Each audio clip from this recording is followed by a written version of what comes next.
que você faça uma oração livre, lembrando que o Espírito Santo é dado gratuitamente. Você não merece, eu não mereço, ninguém merece receber o próprio Deus para viver dentro de si, e o Espírito Santo é Deus.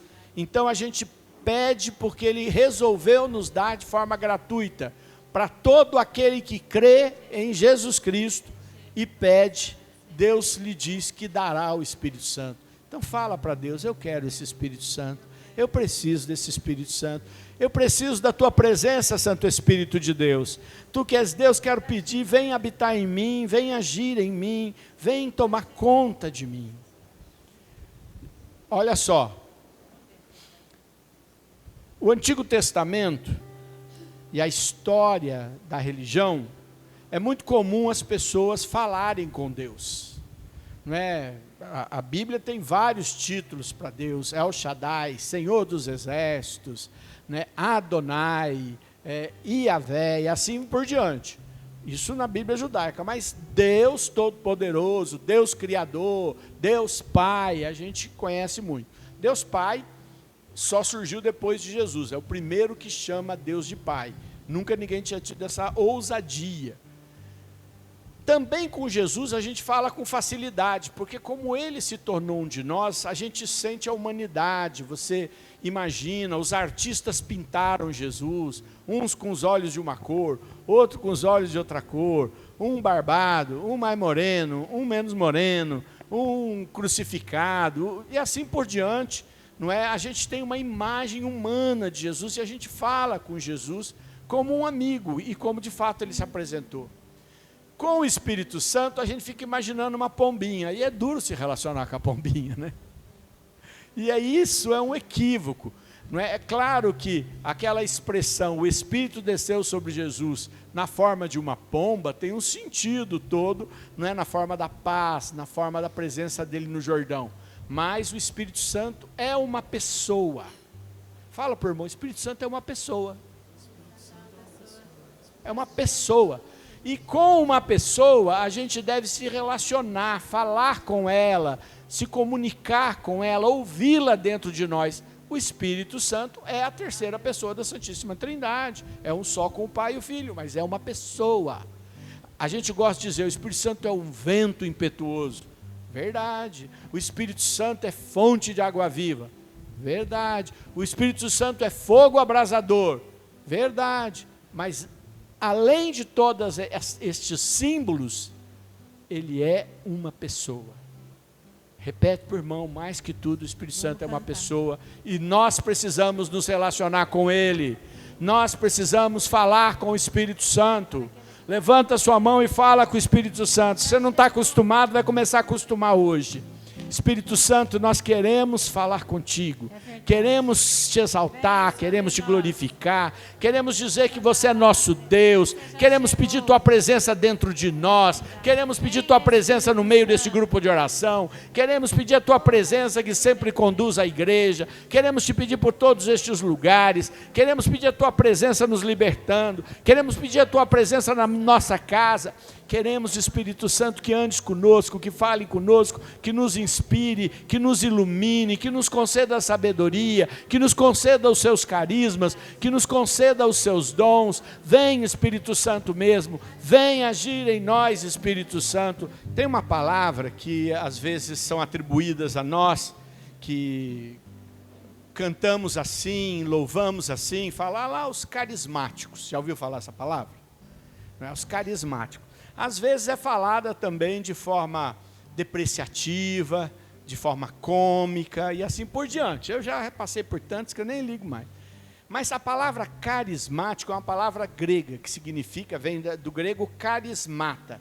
Caris, não é que não é escrito com C-H-A-R-I-S, porque os símbolos gregos são diferentes, é escrito com Xi, Rho e Y. Caris significa graça. Você quer ficar cheio da graça? Eu quero. E graça é tudo. E mata significa cheio, quer dizer, carismático é cheio da graça. Ah, eu quero ser. Pode chamar do jeito que quiser, mas eu quero ser cheio da graça, eu quero minha casa cheia da graça, quero minha vida cheia de graça, quero minha família cheia de graça, quero que Deus haja na minha vida, Deus haja nas minhas coisas, Deus abençoe meu trabalho, Deus abençoe meu futuro, Deus abençoe as pessoas que eu amo, Deus me proteja das que me detestam e as abençoe também. Eu quero ficar cheio de graça. Fala para o seu irmão, eu quero ser carismático mesmo. Cheio de graça. Eu quero uma chuva de graça. Quando eu era criança, a gente na escola, para aprender os rudimentos da biologia, eles davam um feijãozinho para a gente põe no algodão e aí jogava água. Quem fez isso alguma vez? Olha só, tudo velho igual eu. Porque as crianças, elas ganhavam um brinquedinho, né, as um pouquinho mais jovens do que eu, aquele brinquedinho que era uma bolinha assim, se aguava e nascia grama no cabelo, virava um bonequinho. Quem viu aquele bonequinho? Também viram, né? Tá vendo? Então, o que precisava?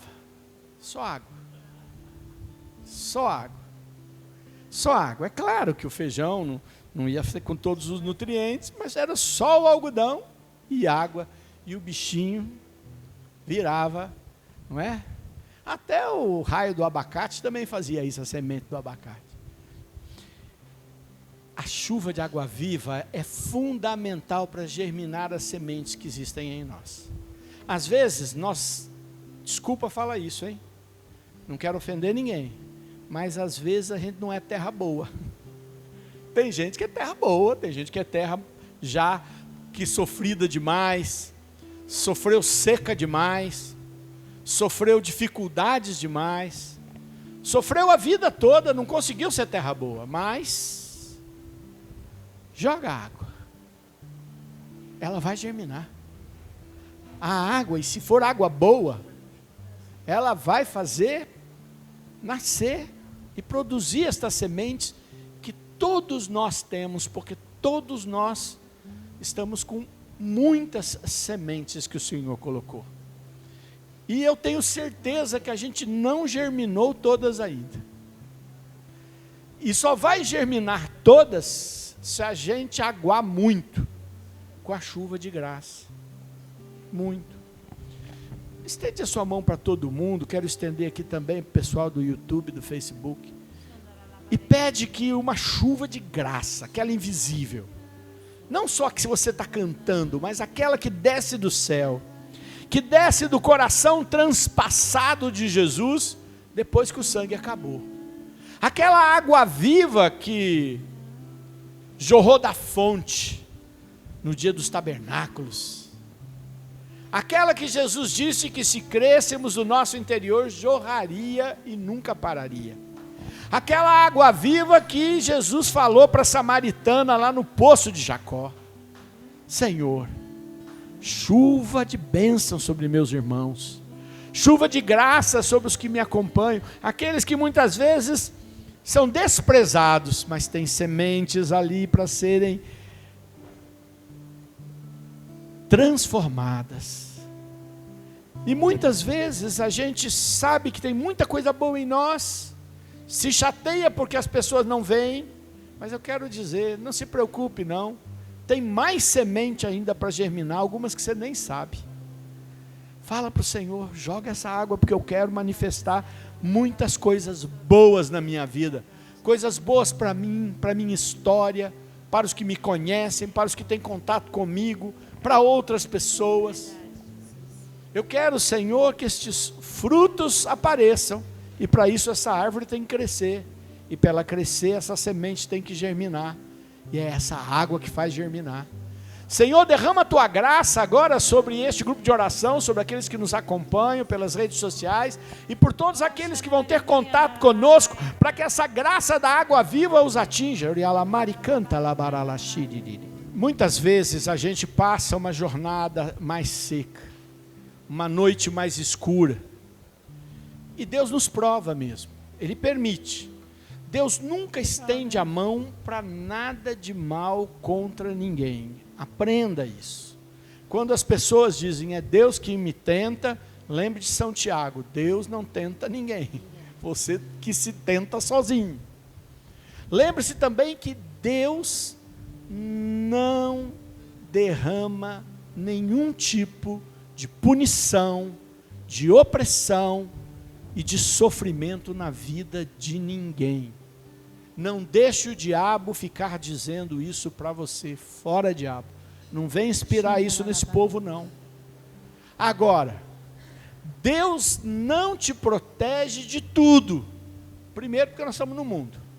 Segundo, porque Deus permite, às vezes, que o maligno nos prove para nos provar a fé. Mas não é ele que dá o mal. A pessoa perde alguém da família, alguém fica com uma situação de dor, de doença, de sofrimento. Alguém fala assim, não, Deus não fez nada disso, é o mal mesmo. Só que Deus se aproveita disso, permite para fazer você sair destas noites traiçoeiras e sair vitorioso. Então, se às vezes você está neste momento, ou se às vezes você passou por este momento, fale, Senhor, quanto mais rápido eu aprender, mais rápido eu saio disso. Estão me ouvindo o que eu estou falando? Sim. Se Deus permitiu algo que Ele não queria, quanto mais rápido eu aprender a lição, que eu não sei qual é, que eu vou procurar escutar de Deus, mais rápido eu vou poder ir adiante. Põe teu ouvido no Senhor. Pega no Senhor se você não estiver aguentando e pede para tirar. Suplica para Ele te libertar. Estende a sua mão, já faz uma súplica antes. Senhor, eu quero suplicar agora. Que, Senhor, se eu estiver passando por um momento que eu ainda não aprendi a lição, abre meu entendimento e dá-me sabedoria, porque eu quero ir adiante, Senhor. Se eu tenho que ir adiante, me diz, Senhor, como devo fazer. E as provas, Senhor, que vem na vida de tantas pessoas, possam, nesse momento, passarem por uma transformação do Teu poder libertador.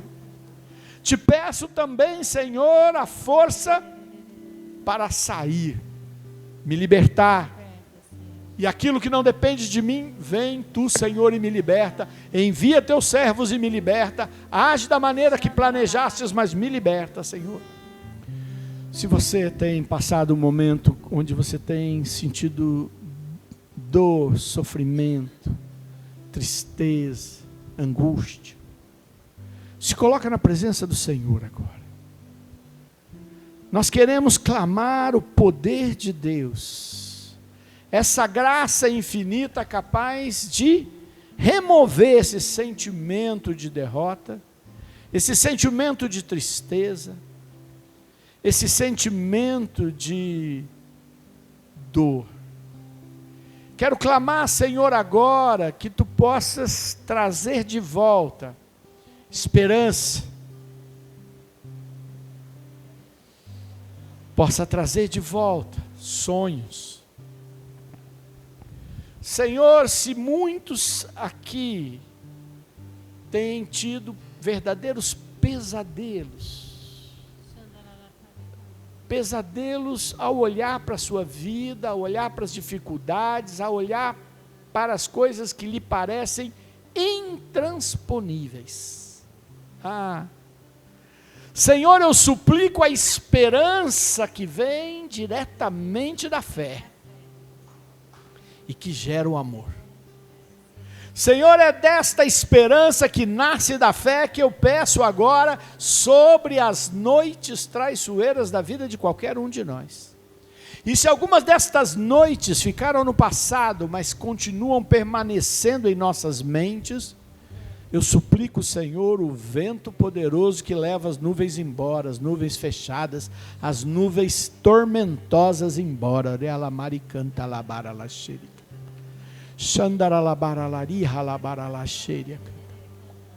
Senhor, eu quero pedir e suplicar agora a Sua vitória sobre nós.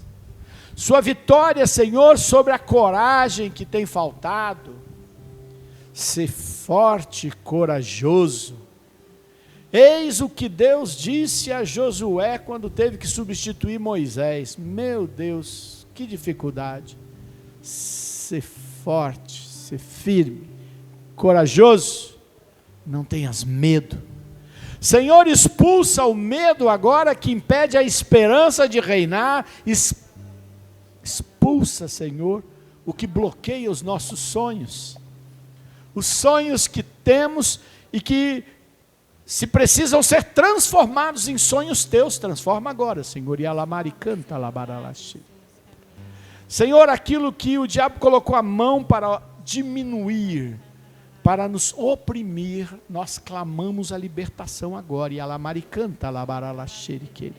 Uma vez eu li uma história num livro, aonde um grande pregador, diz ele, viajando por diversos lugares do mundo e tendo um sucesso extraordinário de conversões, de manifestações poderosas do Espírito Santo, e se tornou famoso e todo mundo queria chamá-lo para ir fazer reavivamentos, e ele nessa imensa correria de ir para tantos lugares e a vida tão corrida, ele falava: meu Deus, como você é maravilhoso, como você é poderoso, como você me usa, como eu tenho visto, e pessoas caíam, pessoas se transformavam, e ele ficava em alguns lugares e aconteciam sinais. E um dia ele teve uma crise existencial, uma crise interior, e aí ele foi orar e falou para o Senhor: Senhor, eu não sei o que está acontecendo, não é? E mesmo assim, quando eu estou lá, você me usa, você é maravilhoso. E diz ele que o Senhor virou e disse para ele assim na sua oração: sim, eu tenho agido porque sou maravilhoso, mas eu só posso agir quando as minhas mãos são movidas por aqueles que eu dei a liberdade para movê-las. Eu não posso ir movendo todas.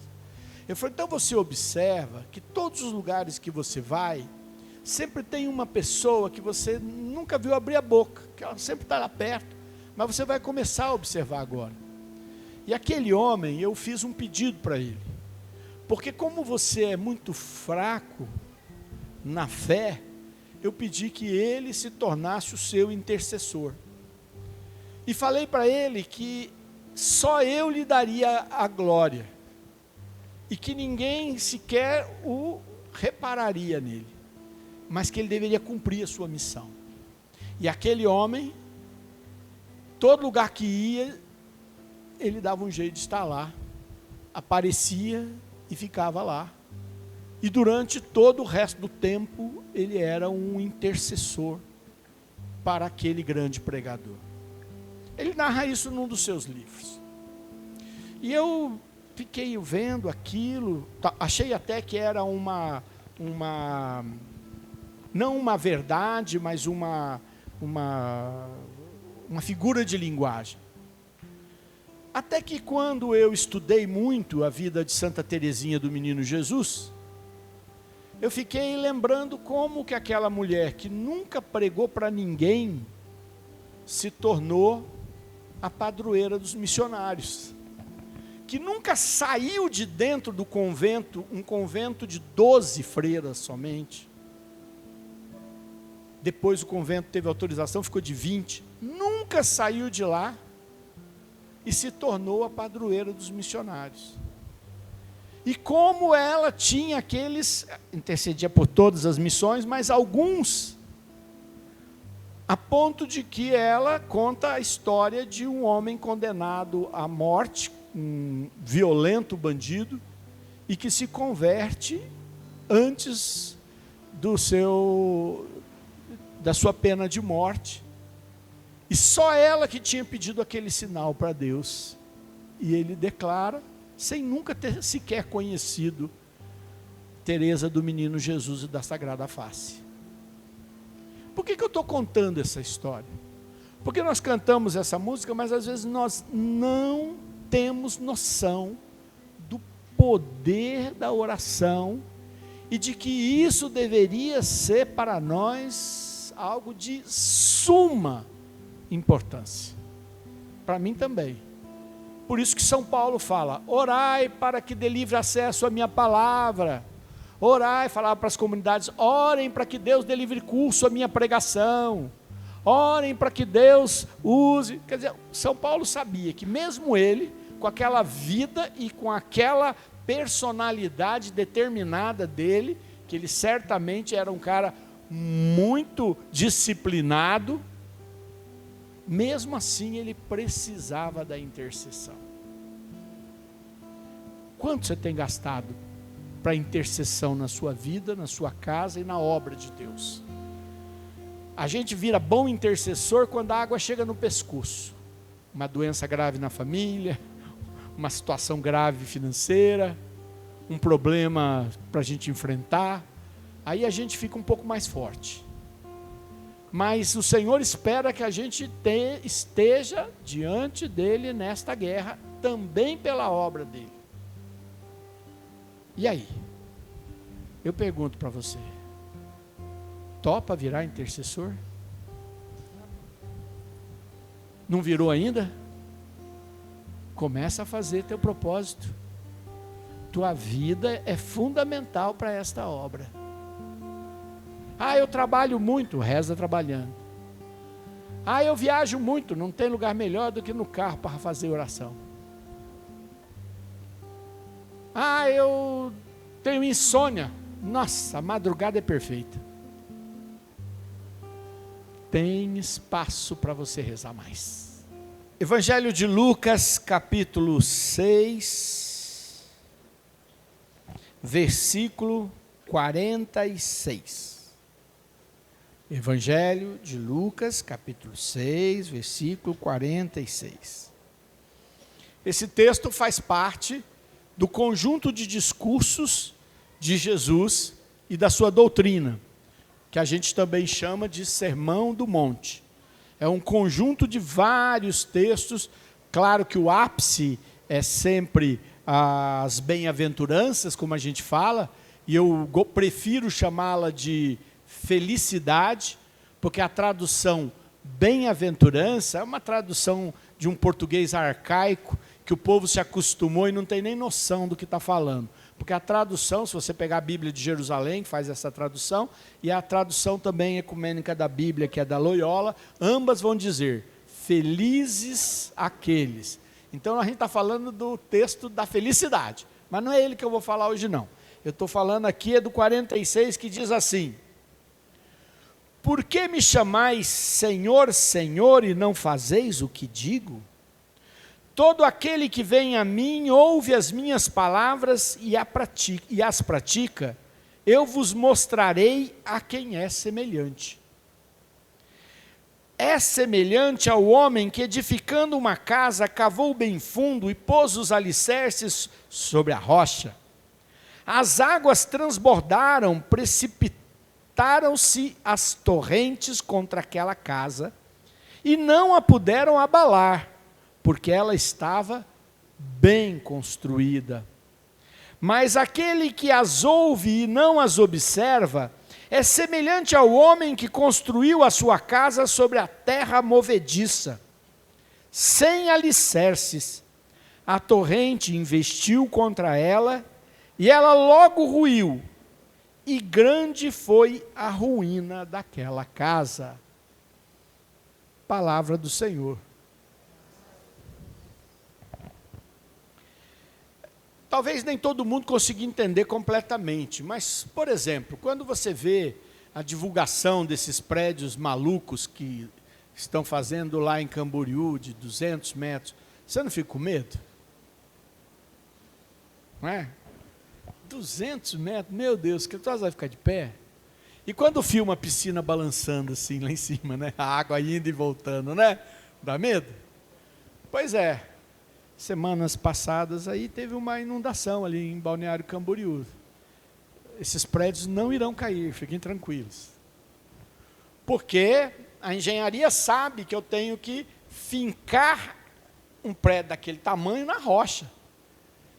E vai custar mais caro até o que eu vou ter que fazer para baixo do que eu tenho que fazer para cima. Não é que vai à mesma altura, não vai, mas eu tenho que chegar na rocha, tenho que ter um ensaio geológico para garantir que aquela rocha é uma rocha exatamente de grande maciço e não só um matacão de 3, 4 quilômetros, e senão eu tenho que ultrapassar ele com serra diamante para poder jogar minha fundação lá embaixo.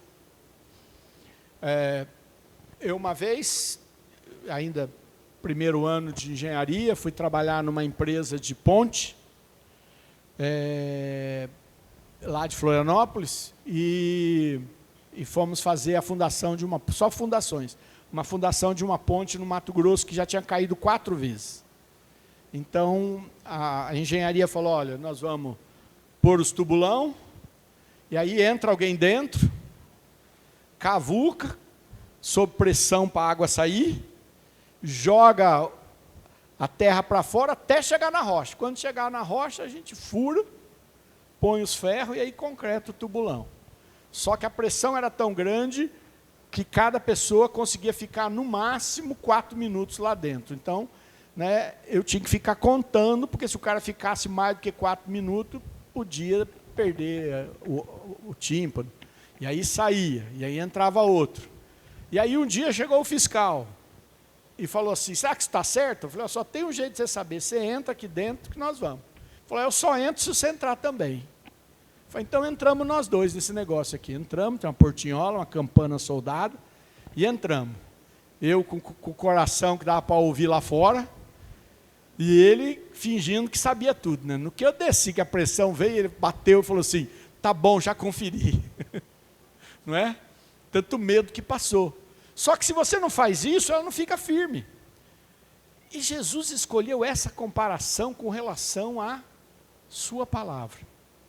Ele diz, ouvir a palavra é só uma parte disso. É só uma parte. Jesus não escreveu nada. Não escreveu nada. Absolutamente nada.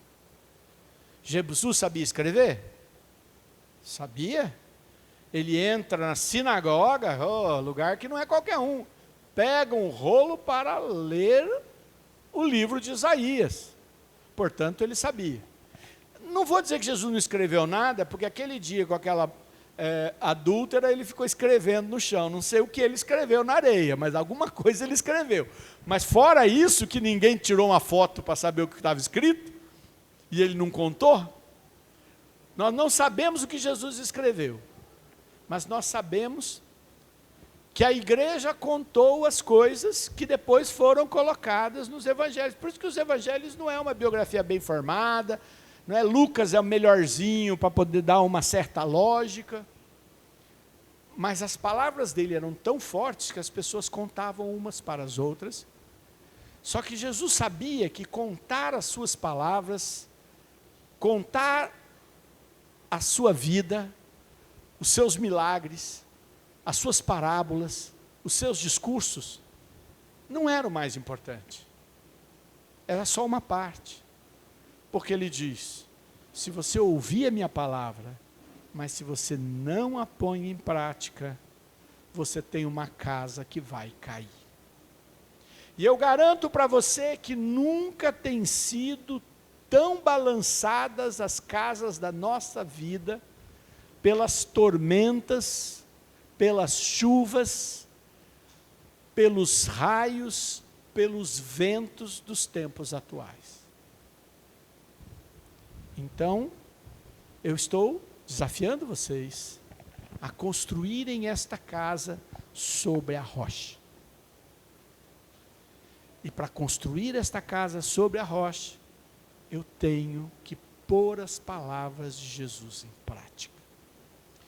Uma das coisas que mais me inquietam nos tempos atuais